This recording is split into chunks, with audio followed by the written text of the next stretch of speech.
dumipensa ang palasyo sa hindi nagtugmang timbang ng ipinamahagi nilang bigas sa Mandaluyong. Nagpaliwanag din sila sa pagbibigay ng bagong appointment kay former Budget Secretary Amina Pangandaman at sa kanilang stand sa panawagan ni US President Donald Trump na kumalas mula sa ICC. Para bigyan ng mukha ang balita, Mobile Journal, Julie Baiza.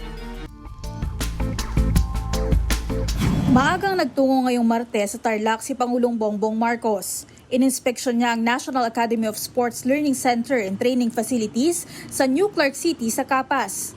Fully operational na ang Phase 1 ng proyekto na mapapakinabangan ng higit 200 at 40 student athletes ngayong taon. Pero may viral na issue sa nangyaring Bawat Bayan Makikinabang program sa Mandaluyong.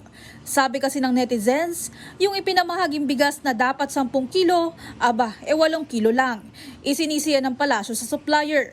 In-acknowledge po ito ng supplier at sila po ang nagkaroon ng pagkakamali dito.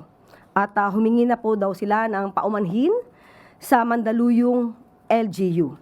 So ang action po ng supplier, ang sabi po, ang pangako ay papalitan ng buo na 10 kilos ang sako na nakakuha ng 8 kilos.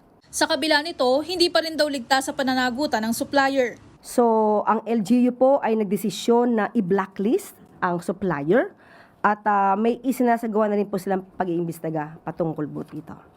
Kasabay nito, dinepensahan na rin ng palasyo ang pagdatalaga kay former Budget Secretary Amina Pangandaman bilang Chair at CEO ng state-owned Al-Amanah Islamic Investment Bank of the Philippines.